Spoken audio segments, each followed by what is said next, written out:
साथियों, जब ऐसे केस फील्ड में हमें देखने को मिलते हैं तो बेहद एक शानदार रिजल्ट हमें देखने को मिलता है। लेकिन अगर हम उसका डायग्नोसिस सही से कर लेते हैं तो हमें शानदार वहाँ पर रिजल्ट देखने को मिलता है, और चाहे कैसी भी बीमारी हो हम उसको आसानी से ठीक कर सकते हैं।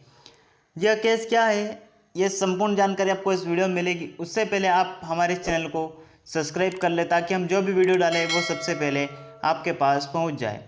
यह भैंस पिछले 15 दिन से कम खा रही है, यानी ज़्यादा नहीं खा रही है, कम खाती खाती अब आने वाले इसने 2 दिन में, यानी जो बीत गए 2 दिन, उसमें इसने खाना पीना बिल्कुल ही बंद कर दिया है।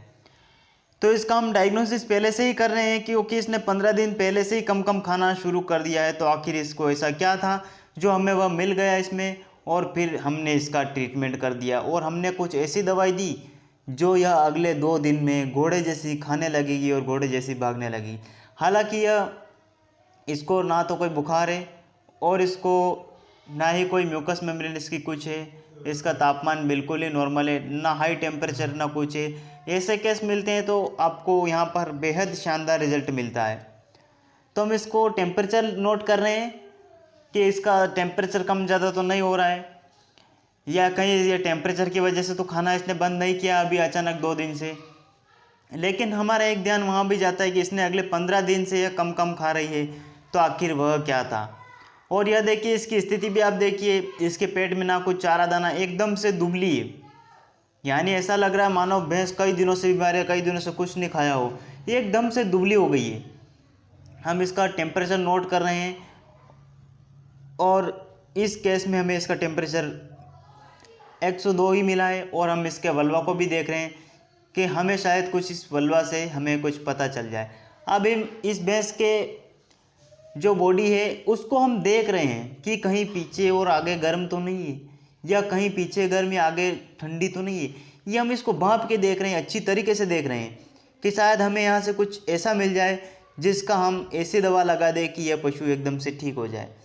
फिर हम दूसरी साइड से फिर देख रहे हैं कि हो सकता है शायद हमें इससे कुछ नहीं मिला तो आगे कुछ मिल जाए, तो हमें वहाँ पर भी कुछ नहीं मिला। लेकिन हमें जो मिला है वह आप किसी को भी नहीं मिला है, क्योंकि हमने ऐसे ही इसको डायग्नोसिस किया है। ये देखिए मैं इसको बॉडी कोड को अच्छी तरीके से देख रहा हूँ। अब बारी है म्यूकस मेम्ब्रेन की, कि शायद हमें यहाँ म्यूकस मेम्ब्रेन से कुछ ऐसी चीज़ मिले जिससे हम इसका ट्रीटमेंट कर सकें। देखिए पशु चंचल है, वैसे पशु ज़्यादा गंभीर रूप नहीं लिया है पशु ने। अब मैं आपको इसकी म्यूकस मेम्ब्रेन दिखाता हूँ। देखिए अब इसकी म्यूकस मेम्ब्रेन एकदम से रेडनेस है, ना कि वाइट है, ना कि नीली, ना कि येलो है, एकदम से रेड, यानी बिल्कुल ठीक है।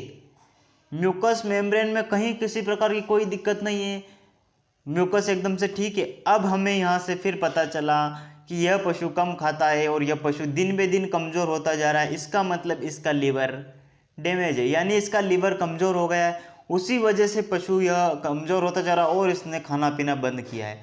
अगर यह खाना पीना बंद अचानक से करता तो हमें यहाँ पर टेम्परेचर मिलता, म्यूकस मेम्ब्रेन में कुछ मिलता, और इसका रोमन भी गति कर रहा है, कहीं किसी प्रकार की कोई दिक्कत नहीं है, इसका गोबर भी ठीक है, पेशाब भी ठीक है। तो हमने इसका लीवर का ट्रीटमेंट फिर हमने यहाँ पर शुरू किया कि इसको केवल लीवर ही कमज़ोर है, क्योंकि इसलिए पशु दिन बे दिन कमज़ोर होता जा रहा है बिना कुछ सिम्टम्स के। तो हमने यहाँ पर इसको इंजेक्शन लगाया सबसे पहले, vitamin B complex liver stress with, यानी बी कॉम्प्लेक्स बेलामाइल। आप इंजेक्शन इसमें अदरवाइज कंपनी के इंजेक्शन भी लगा सकते हैं। और हमने एक यहाँ पर एंटी हिस्टामिन दवा लगाई है, 10 ml हमने यहाँ पर एंटी हिस्टामिन दवा का उपयोग किया है, और हमने 15 ml इसको विटामिन बी कॉम्प्लेक्स भी दिया है, ताकि पशु का लीवर एकदम से कार्य करने लगे, एकदम से उसमें ताकत आ जाए। इसके अलावा हमें यहाँ पर देने की ज़रूरत रहती है। अब हम इसको लिख के देंगे, एक या तो ब्रोटोन या हिपावास, कोई सी भी लिव 52 लिवर टॉनिक हमें एक देने की ज़रूरत है यहाँ पर। और इसकी हमें डीवर्मिंग भी करवाना है, और इसकी रूमन की एक्टिविटी को सही करने के लिए हमने फिर यहाँ पर चुना है रूमन एफएस पाउडर। हम इस पशु को रूमन एफएस पाउडर दिलाएंगे ताकि इसका रूमन भी चल तो रहा है लेकिन फिर भी और अच्छी तरीके से ये खाना खाने लगे। तो इन सब बातों को हमें ध्यान रखना पड़ता है, जब फील्ड में जाते हैं तो हमें सब बातों का ध्यान रखते हुए पशु का ट्रीटमेंट करना पड़ता है, अदरवाइज नहीं तो पशु हमारे ठीक नहीं होंगे। तो आप इसमें लिवर टॉनिक दे, पशु की डीवर्मिंग करवाए और पशु को रूमन एफएस पाउडर दे, और पशु को हमने आखिरी में विटामिन A D3 का इंजेक्शन लगाया है।